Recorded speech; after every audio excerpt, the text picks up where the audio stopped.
নমস্কার দর্শকরা, খুল্লম খুলাতে সবাইকে স্বাগত জানাচ্ছি। দর্শকরা, প্রথমে অনুরোধ করছি যারা ভিডিওটি দেখছেন, যারা ইউটিউবে দেখছেন তারা সঙ্গে সঙ্গে সাবস্ক্রাইব করবেন এবং যারা দেখছেন তারা বেশি বেশি করে ভিডিওটি শেয়ার করবেন। দর্শকরা, আজকে গুয়াহাটির একটি চ্যানেলে একটা খবর প্রকাশিত হয়েছে। সেই খবরটা হলো যে আইএসআই অর্থাৎ পাকিস্তানের গোয়েন্দা সংস্থা আইএসআই এর সঙ্গে বাংলাদেশে একটি জায়গায় আলফা স্বাধীন তাদের একটা বৈঠক হয়েছে এবং খবরটা প্রকাশিত হয়েছে। আইএসআই এজেণ্টৰ আইএসআইৰ 4 শীৰ্ষ নেতাৰে বৈঠকত মিলিত চোৰাংচোৱাৰ গোপন সূত্ৰত এই তথ্য প্ৰকাশ পাইছে। বাংলাদেশত ভেটি সুদৃঢ় কৰাৰ চেষ্টা আলফা স্বাধীনৰ চৰকাৰ সলনি হোৱাৰ পাছতেই আলফা স্বাধীনৰ এই চেষ্টা অব্যাহত আছে আৰু আইএসআইৰ সৈতে মিলি এনেধৰণৰ গোপন ষড়যন্ত্ৰত লিপ্ত হোৱা বুলি তথ্য প্ৰকাশ পাইছে। আৰু বাংলাদেশত আইএসআই এজেণ্টৰ সৈতে আলফা স্বাধীনৰ এখন গোপন বৈঠকো অনুষ্ঠিত হৈছে বুলি খবৰ আহিছে। আলফা স্বাধীনৰ শীৰ্ষ নেতৃত্বৰে বৈঠকত মিলিত হৈছিল আইএসআই এজেণ্ট আৰু উত্তৰ পূৰ্বক যাতে পুনৰ হিংসাত্মক ৰক্তাক্ত কৰিব পৰা যায় তাৰ ব্লু প্ৰিণ্ট ৰচনা কৰিছে এতিয়া এনেদৰেই। আৰু আলফা স্বাধীনৰ সহায়ৰ আশ্বাসেৰে এনেদৰেই এতিয়া আইএসআই এজেণ্ট নামি পৰিছে। আসলে এই বিষয়টা ভারতের জন্য তাৎপর্যপূর্ণ। এটা আইএসআই এখানে আলফা নেতাদের সঙ্গে এই জন্য বৈঠক করেছে যাতে আসামে আবার একটা হিংসাত্মক পরিবেশ তৈরি করা যায়, সেই উদ্দেশ্য নিয়ে। এবার আমি একটু আগস্ট মাসের কথায় চলে যাচ্ছি। আগস্ট মাসে যখন বাংলাদেশে অভ্যুত্থান হলো, যখন শেখ হাসিনা সরকারকে ক্ষমতাচ্যুত করে একটা নতুন সরকার গঠিত হলো, তখন ভারতের অনেকেই এই সরকারকে সমর্থন জানিয়েছিলেন এবং বলেছিলেন যে ফেসিবাদের বিরুদ্ধে এটা একটা জয়, এবং তারপর এটাও বলেছিলেন যে এর ফলে বাংলাদেশ ফেসিবাদ মুক্ত হলো, বাংলাদেশে একটা গণতান্ত্রিক সরকার প্রতিষ্ঠিত হবে। কিন্তু আমরা গত 6 মাসে দেখলাম বাংলাদেশে যা ঘটছে, সেটা আমি অনেক বিশ্লেষণ করেছি, সেটা আমি আজকে আর বলছি না। আপনারা দেখেছেন কিভাবে নিজেদের স্বাধীনতার স্মারকগুলোকে ভাঙা হয়েছে, নিজেদের স্বাধীনতা সংগ্রামী বীরদের স্মৃতি মুছে ফেলার চেষ্টা করা হয়েছে। এ ধরনের অনেক ঘটনাগুলো ঘটেছে। তখন আমি একটা কথা বারবার বলেছিলাম যে হাসিনা সরকার ফেসিস্ট কি না সেটা বাংলাদেশের মানুষ ভালো বলবেন। আমাদের এটা দেখার কথা নয়।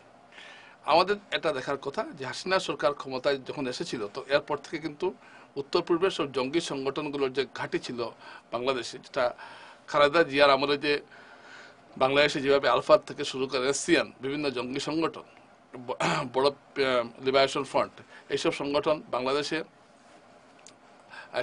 অস্ত্র শিবির করেছিল, আশ্রয় শিবির এবং ক্যাম্প চালাতো, এবং সেখান থেকে প্রশিক্ষিত গেরিলারা বা জঙ্গিরা এসে ভারতে বিভিন্ন ধরনের সন্ত্রাসবাদী কার্যকলাপ করত। অশান্ত ছিল গোটা আসাম সহ গোটা উত্তর পূর্বাঞ্চল এবং আমাদের শিলচরও। যাই হোক, তারপর হাসিনা সরকার ক্ষমতায় আসার পর এইসব জঙ্গি ঘাঁটিগুলিকে গুড়িয়ে দেওয়া হয়, যার ফলে আজকে আসামে শান্তিতে আমরা সবাই বসবাস করতে পারছি এবং উত্তর পূর্বে একটা শান্তি পরিবেশ বিরাজ করছে। এটা একমাত্র কারণটা হলো যে বাংলাদেশ হাসিনা সরকার ক্ষমতায় ছিল। তাই হাসিনা সরকার উৎখাত হওয়ার পর আমি তখন বলেছিলাম, বা আমি নয় অনেকেই বলছিলেন যে হয়তো আবার উত্তর পূর্বে জঙ্গি গোষ্ঠীগুলো তৎপর হয়ে উঠবে। এটা যে শুধু কথার কথা নয়, সেটা প্রমাণিত হয়ে গেল আজকে। এই যে বাংলাদেশের প্রতিনিধি আইএসআই, বাংলাদেশের গোয়েন্দা সংস্থা আইএসআই এর অফিসাররা এসে বৈঠক করলেন আলফা নেতাদের সঙ্গে, শীর্ষ নেতাদের সঙ্গে, এবং এই বৈঠকে নিশ্চয়ই আলফাকে আবার নতুনভাবে প্রশিক্ষণ শিবির করার খরচ দেওয়া থেকে শুরু করে প্রশিক্ষণ দেওয়া, বিভিন্ন জঙ্গি নিয়োগ করা, এই সমস্ত বিষয়ে পাকিস্তান সরাসরি এখন সহযোগিতা করবে আলফাকে, এবং এটা হবে বাংলাদেশের মাধ্যমে। আজকে যদি বাংলাদেশে হাসিনা সরকার থাকতো তাহলে এই প্রশ্ন উঠতো না। হাসিনা সরকার পতনের পরেই আমরা দেখলাম যে বাংলাদেশ পাকিস্তানের সঙ্গে সম্পর্ক উন্নতি করেছে, অনেকগুলো উন্নতি করেছে। পাকিস্তানের সেনাবাহিনী অফিসাররা এসেছেন এখানে প্রশিক্ষণ দিতে। এই ধরনের নানা ঘটনাগুলো ঘটছে। অর্থাৎ ভারতের বিরুদ্ধে যে একটা তীব্র ভারত বিদ্বেষী মনোভাব দিয়েছেন যে নতুন যারা সরকার গড়েছেন, এবং তারা পাকিস্তানের সঙ্গে সম্পর্ক স্থাপনের মাধ্যমে ভারতকে একটা অস্থির করার চেষ্টা অব্যাহত রেখেছেন। এবং তখনই আশঙ্কা করা গিয়েছিল যে আলফা নেতাদের সঙ্গে একটা যোগাযোগ হয়তো তৈরি হতে পারে, এবং সেটা হয়েছে। এবং আপনারা জানেন যে হাসিনা সরকার থাকার সময় আলফার বিরুদ্ধে নানা ধরনের ব্যবস্থা নেওয়া হয়েছে। মূলত হাসিনা সরকার থাকার জন্যই আলফার একটা বিরাট অংশ আত্মসমর্পণ করতে বাধ্য হয়েছে। তাই কিন্তু এখন তো হাসিনা সরকার নেই, তাই হাসিনা সরকার না থাকাটা ভারতের জন্য কতটুকু বিপজ্জনক আপনারা বুঝতে পারছেন। তাই ভারতে যারা হাসিনা সরকারের পতনে খুবই উৎসাহী হয়েছিলেন এবং খুবই আহ্লাদিত হয়েছিলেন, ফেসবুক পোস্ট করছিলেন, তারা এখন এই বিষয়টি নিয়ে কি ভাববেন আমি বুঝতে পারছি না। জানি তারা অনেকগুলো কথা বলবেন, কিন্তু যদি তারা নিজের দেশকে ভালোবাসেন, যদি নিজের দেশের যদিও নিজের অঞ্চলের জঙ্গিপনা না চান, তাহলে তারা নিশ্চয়ই এই ধরনের ঘটনার হাসিনা না থাকার জন্যই ফের জঙ্গিরা সক্রিয় হয়ে ওঠা একটা প্রবল সম্ভাবনা দেখা দিয়েছে। এবং আজকে শুধু আলফার সঙ্গে আলোচনা হয়েছে, কালকে অন্য জঙ্গি সংগঠনগুলোর সঙ্গে আলোচনা চলতে পারে। অর্থাৎ পাকিস্তান এখানে চাইবে যে ভারতের উত্তর পূর্ব অঞ্চলটাকে অস্থির করে তোলা এবং এর মাধ্যমে ভারতীয় বিভিন্ন অন্তর্ঘাতমূলক কাজ করে ভারতকে অস্থির করা একটা লক্ষ্য নিয়ে পাকিস্তান এখানে এগিয়েছে। এবং এখানে ইউনিস সরকার পাকিস্তানকে সাংঘাতিকভাবে মদত করছে। এই বিষয়টি ভারতের নিরাপত্তার জন্য অত্যন্ত গুরুত্বপূর্ণ। যদিও বাংলাদেশের অস্থায়ী অন্তর্বর্তী সরকারের প্রধান উপদেষ্টা ডক্টর মোহাম্মদ ইউনূস বিবিসিকে দেওয়া সাক্ষাৎকারে কাল আমি দেখলাম বলছেন যে ভারতের সঙ্গে যে বাংলাদেশের সম্পর্ক সেটা ঐতিহাসিক সম্পর্ক, একে অপরের উপর নির্ভরশীল।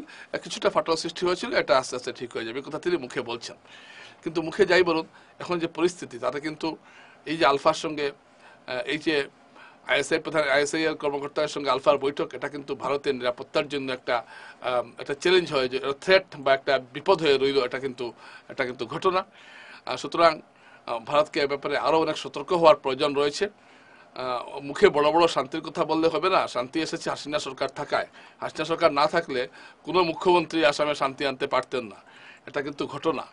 সুতরাং আবার যাতে অশান্ত না হয় এবং তার জন্য আগাম উদ্যোগ নেওয়াটা উচিত। এবং এই ব্যাপারে আমার মনে হয় উত্তর পূর্বের সমস্ত রাজ্যের মুখ্যমন্ত্রীদের বিশেষ দৃষ্টি দেওয়াটা প্রয়োজন। কারণ ফের যদি সিলেট থেকে এভাবে বা বাংলাদেশের বিভিন্ন জায়গায় ক্যাম্প করতে দেওয়া হয় জঙ্গিদের, তাহলে সেটা ভারতের জন্য যে অত্যন্ত বিপজ্জনক হবে সেটা বলার অপেক্ষা রাখে না। ধন্যবাদ।